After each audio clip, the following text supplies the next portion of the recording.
Hi friends, once again welcome back to JMJ. ലോക എന്ന് പറയുന്ന സിനിമ കണ്ട് ഞെട്ടിത്തരിച്ചതിന്റെ ഹാങ് ഓവറിലായിരുന്നു വൈകുന്നേരം വരെ. ആൻഡ് ഇന്നലെ തന്നെ ഹൃദയപൂർവ്വം എന്ന് പറഞ്ഞ സിനിമ 6 മണിയുടെ ഷോ ബുക്ക് ചെയ്തിരുന്നത്. പക്ഷേ റിവ്യൂസ് ഒക്കെ അത്യാവശ്യം വലിയ കുഴപ്പമില്ലാതെ വരുമ്പോഴും പലരും പറഞ്ഞത് ഒരു വളരെ സിമ്പിൾ ആയിട്ടുള്ള ഒരു മൂവി. അത് മോശം ഒന്നും ആരും പറയുന്നില്ല, നല്ല അഭിപ്രായം തന്നെയാണ്. എന്നാൽ പോലും വളരെ സിമ്പിൾ ആയിട്ടുള്ള, വളരെ പ്രിഡിക്റ്റബിൾ ആയില്ല, ജസ്റ്റ് ഒരു കാണാൻ പറ്റുന്ന ഒരു സിനിമ എന്ന രീതിയിൽ മാത്രമാണ് പലപ്പോഴും പല ആളുകളും കണ്ട ആളുകളടക്കം റിവ്യൂ പറഞ്ഞത്. അതുകൊണ്ട് തന്നെ ഓണം വിന്നർ ലോക എന്ന് ഉറപ്പിച്ചിട്ട് ആണ് ഈ സിനിമയ്ക്ക് കാണാൻ പോയിട്ടുള്ളത്. വലിയ പ്രതീക്ഷകളൊന്നും വെക്കാതെ ഞങ്ങളൊരു 4-5 പേര് പോയി ഇരുന്ന് കണ്ടു. ആൻഡ് വളരെ ജെന്യൂൻ ആയിട്ട് പറയാണ്, ഓണം വിന്നർ ലോക എന്നും പറയാൻ പറ്റില്ല. ഒരു തരത്തിൽ ലോക ഔട്ട്സ്റ്റാൻഡിങ് മൂവിയാണ്, മറ്റൊരു തരത്തിൽ ഹൃദയപൂർവ്വം വളരെ ഗംഭീരമായിട്ടുള്ള ഒരു പടമാണ്. അങ്ങനെയാണ് എനിക്ക് ഫീൽ ചെയ്തിട്ടുള്ളത്. കാരണം ഭയങ്കര വാം ഫീലാണ് ഈ സിനിമ കണ്ടു കഴിഞ്ഞപ്പോൾ കിട്ടുന്നത്. ഒരു ത്രൂ ഔട്ട് ഒരു 2-2.5 മണിക്കൂർ നേരം ഒരു ടെൻഷനും ഇല്ലാതെ വളരെ ക്ലിയർ ആയി ഓരോ സീനും, ഓരോ വിഷ്വൽസും, ഓരോ ക്രിസ്റ്റൽ ക്ലിയർ ആയിട്ട് നമ്മുടെ മുമ്പിലേക്ക് ഇങ്ങനെ പറഞ്ഞിരുന്ന നല്ല രസമുള്ളൊരു സിനിമ. ശരിക്കും അങ്ങനെ തന്നെയാണ്, ആ വാക്കിനെയാണ് നമ്മൾ പറയേണ്ടത്. നല്ല രസമുള്ളൊരു സിനിമ. എടുത്തു പറയേണ്ടത് തീർച്ചയായിട്ടും മോഹൻലാൽ, ലാലേട്ടൻ. ഓഫ് കോഴ്സ് നമുക്കറിയാം, ലാലേട്ടനൊക്കെ ഒരു സിനിമയിൽ അഭിനയിക്കുമ്പോൾ തീർച്ചയായിട്ടും അതിന്റെ നട്ടല് എന്ന് പറയുന്നത് ലാലേട്ടന്റെ പെർഫോമൻസിനായിരിക്കും. എന്താ പുള്ളിക്കാരൻ ചെയ്തിരിക്കുന്നത്, എന്ത് സിമ്പിളായിട്ട്, എന്ത് രസമായിട്ടാണ് ആ കഥാപാത്രത്തിനെ പുള്ളി ഇങ്ങനെ ഹോൾഡ് ചെയ്ത് കൊണ്ടുപോകുന്നത്. ഭയങ്കരമായിട്ട് തോന്നി. ഒന്ന് പുള്ളിക്കാരുടെ ലുക്ക് അങ്ങനെ മാറിയിട്ട് നമ്മൾ കുറേ കാലത്തിന് ശേഷമുള്ള കാണുന്നത്. ഇപ്പോൾ ഇട്ടിമാണിയിലൊക്കെ വന്നപ്പോഴാണ് കുറച്ചും കൂടെ ഒക്കെ താടിയില്ലാണ്ട് വന്നതൊക്കെ ഭയങ്കര മോശമായിരുന്നു. ബട്ട് ഇവിടെ ഭയങ്കരമായിട്ട് നമുക്കൊരു ഒരു രസം ഫീൽ ചെയ്യുക. പുള്ളിക്കാരൻ ഡയലോഗ് ഡെലിവറി, നമ്മള് കുറേ പണ്ട് പണ്ട് പല സിനിമകളിൽ ലാലേട്ടൻ പറഞ്ഞിരുന്ന രീതിയിലുള്ള ചില ഡയലോഗ്സ്, അതൊക്കെ വളരെ നീറ്റായിട്ട്, അത് സത്യനന്ദിക്കാട് മാജിക് എന്ന് വേണമെങ്കിൽ ഡയലോഗ് ഡെലിവറിയിലും പുള്ളിക്കാരനെ പ്രസന്റ് രീതിയിൽ നമുക്ക് വേണമെങ്കിൽ പറയാം. കാരണം പണ്ടുള്ള പല സാധനങ്ങളും, അതായത് നമ്മൾ കാണാൻ ആഗ്രഹിക്കുന്ന ലാലേട്ടന്റെ പല മാനറിസവും ഇവിടെ കൊണ്ടുവരാൻ ശ്രമിച്ചിട്ടുണ്ട്. അത് ചിലപ്പോൾ മനഃപൂർവ്വമാണോ അതോ അല്ലാതെയും ആവാം. ചിലപ്പോൾ അവരുടെ കെമിസ്ട്രി അങ്ങനെ ആയിരിക്കാം, അല്ലെങ്കിൽ പുള്ളിക്കാരുടെ ഒരു മേക്കിംഗ് സ്റ്റൈൽ അങ്ങനെയല്ല. ലാലേട്ടൻ അറിയാത്ത ആളൊന്നുമല്ലോ സത്യനന്ദിക്കാട്. സോ അതിൽ നിന്നുണ്ടായതാവാം, എന്താണെന്നറിയില്ല. ബട്ട് എന്തായാലും കണ്ണിന് ഭയങ്കര രസമായിരുന്നു അതൊക്കെ കണ്ടുകൊണ്ടിരിക്കുകയാണ്. പിന്നെ മാളവിക മോഹൻ സൂപ്പറായിട്ട് ചെയ്തിട്ടുണ്ട്. നല്ല ഭംഗിയുണ്ട് സ്ക്രീനിൽ കാണാൻ. നല്ല തന്മയത്വത്തോടു കൂടി ചെയ്തിട്ടുണ്ട് ആ കഥാപാത്രത്തിനെ. പിന്നെ അതേപോലെ എനിക്ക് ഭയങ്കര ഇഷ്ടമായ ഒരു കഥാപാത്രമായിരുന്നു സംഗീത് പ്രതാപ്. അതിനല്ലേ പുള്ളിക്കാരന്റെ പേര്, നമ്മുടെ ചെക്കൻ. ത്രൂ ഔട്ട് എന്ന് തന്നെ പറയാം, ലാലേട്ടന്റെ കൂടെ, ഒരുപക്ഷെ ലാലേട്ടനെ കാണിക്കുന്നതിന് മുമ്പും കാണിക്കുന്നത്, ഒരു പക്ഷേ എന്നല്ല, ലാലേട്ടൻ കാണിക്കുന്നതിന്റെ ഒരു മിനിറ്റുകൾക്ക് മുമ്പ് കാണിക്കുന്നത് സംഗീതനെയാണ്, അങ്ങനെ പറയാം. അപ്പൊ അത്രയും ലാലേട്ടന്റെ കൂടെ എല്ലാ സമയത്തുള്ള ഒരു കഥാപാത്രം. നല്ല രസമായിട്ട് എന്ന് പറഞ്ഞാൽ എനിക്കത് ഭയങ്കര ഒരു സംഭവം തോന്നുന്നത്, 2 ജനറേഷനാണ്. ലാലേട്ടന്റെ എത്രയോ എക്സ്പീരിയൻസ് ഉള്ള ഒരാൾ പുള്ളിക്കാരന്റെ കൂടെ വളരെ വളരെ കൂളായിട്ടാണ് പുള്ളി പെർഫോം ചെയ്യണത്. ലാലേട്ടനാണെങ്കിലും ഈ പുതിയൊരു ജനറേഷൻ, ആ ജനറേഷൻ ഇടപഴകുമ്പോൾ ഒരു പ്രശ്നമില്ലാതെ ആ ഒരു ജനറേഷൻ ഗ്യാപ്പ് ഒട്ടും ഫീൽ ചെയ്ത, അവരിങ്ങനെ ലേറ്റ് ചേരുക പറയില്ല, ഭയങ്കരമായിട്ട് മിങ്കിള് ചെയ്ത് അതിലേക്ക് ഇങ്ങനെ മിക്സ് ചെയ്ത് ലേറ്റ് ചേർന്ന് പോവാന്ന് പറഞ്ഞ പോലത്തെ സാധനം. ഇനി പ്രഡിക്റ്റബിലിറ്റിനെ കുറിച്ച് പറയുകയാണെങ്കിൽ ശരിയാണ്, ഹൈലി പ്രഡിക്റ്റബിൾ ആയിട്ടുള്ള കഥയാണ്.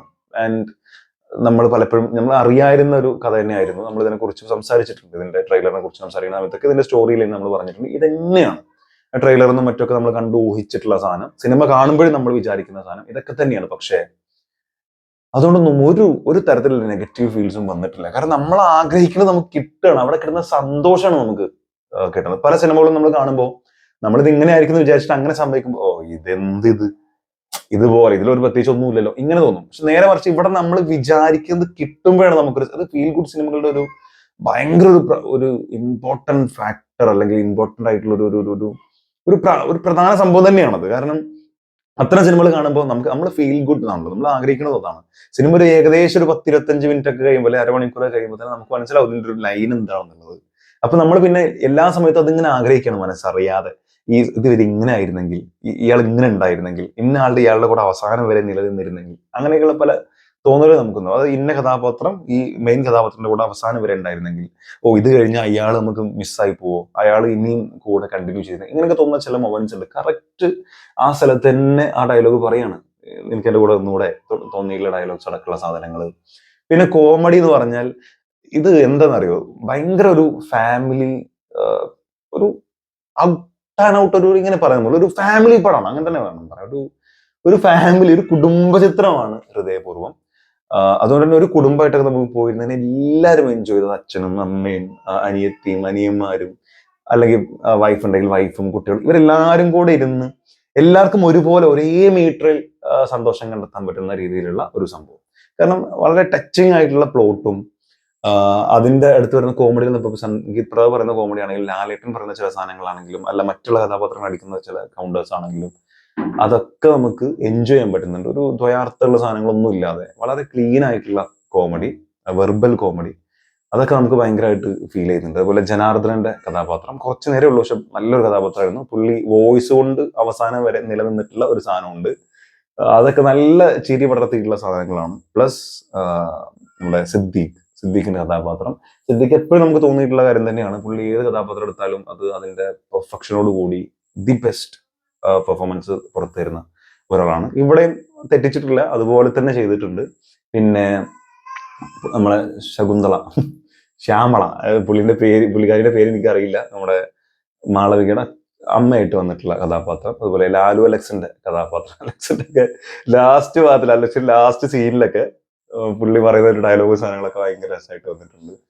അങ്ങനെ എല്ലാ കഥാപാത്രങ്ങളും മനസ്സിനോട് ഇണങ്ങി നിൽക്കുന്ന കഥാപാത്രങ്ങളാണ്. നല്ലൊരു പ്ലോട്ടാണ്, വളരെ സിമ്പിൾ ആയിട്ടുള്ള ലൈറ്റ് വെയിറ്റ് ആയിട്ടുള്ള ഒരു സിനിമയാണ്. ആൻഡ് ലാലേട്ടന്റെ പെർഫോമൻസ് പറയുമ്പോൾ ഇതിലൊരു ഹോസ്പിറ്റലൈസ്ഡ് ആയിട്ട് ശേഷം വരുന്ന ചില സാധനങ്ങളുണ്ട്. അത് പ്രധാനപ്പെട്ട ഒരു പ്ലോട്ട് സംഭവം അല്ല പറഞ്ഞത്, അല്ലാതെ ഒരു ശേഷം ഒരു നടുവിനൊരു ചെറിയ വേദനയൊക്കെ ഉണ്ടാകുന്ന സമയത്ത് ഒരാൾ നടക്കുമ്പോൾ, അല്ലെങ്കിൽ ചെറിയ സ്പൈനലിനൊക്കെ ചെറിയൊരു സ്ക്രാച്ചോ അങ്ങനെയൊക്കെ സംഭവിച്ചു കഴിഞ്ഞാൽ ഒരാൾ നടക്കുന്ന നടത്തം പോലും ഞാൻ പലപ്പോഴും എന്താണ് പുള്ളിക്ക് എന്താ വയ്യേ, മീൻസ് ഇയാൾക്ക് ശരിക്കും എന്ത് അഭിനയിക്കാൻ വയ്യാത്ത എന്തെങ്കിലും അവസ്ഥ ഉണ്ടോ, പിന്നെ ആളുകൾ ഇത് ഇങ്ങനെയാണല്ലോ, ഇയാൾ ഇത് കഴിഞ്ഞ് ഹോസ്പിറ്റലൈസ്ഡ് ആണല്ലോ, അത് എന്താ പറയാ ക്യൂർ ആയിട്ടില്ലല്ലോ, അപ്പൊ അതിന് ശേഷം വരുന്ന ഒരാളാണ്. സോ അയാൾ ഇങ്ങനെയല്ലേ സ്റ്റെപ്പ് ഇറങ്ങുള്ളൂ, അയാൾ ഇങ്ങനെയല്ലേ നടക്കുള്ളൂ.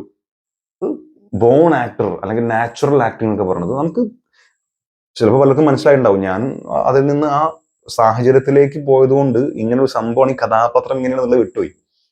പിന്നെ എനിക്ക് അത്ഭുതം തോന്നിയത്, ഓരോ സാധനങ്ങൾ ചെയ്യണത് എങ്ങനെയാണെന്നുള്ളത് പിന്നെ എനിക്ക് ശരിക്കും അത്ഭുതം തോന്നി. അതാണ് നമ്മളെ ബോൺ ആക്ടർ എന്നൊക്കെ പറയുന്നത്, അല്ലെ, ഭയങ്കര നാച്ചുറൽ ആക്ടർ എന്നൊക്കെ പറയുന്നത്. എന്തായാലും ഒരു കംപ്ലീറ്റ് ഫാമിലി പാക്കാണ് നമ്മുടെ ഹൃദയപുരം എന്ന് പറയുന്ന സിനിമ.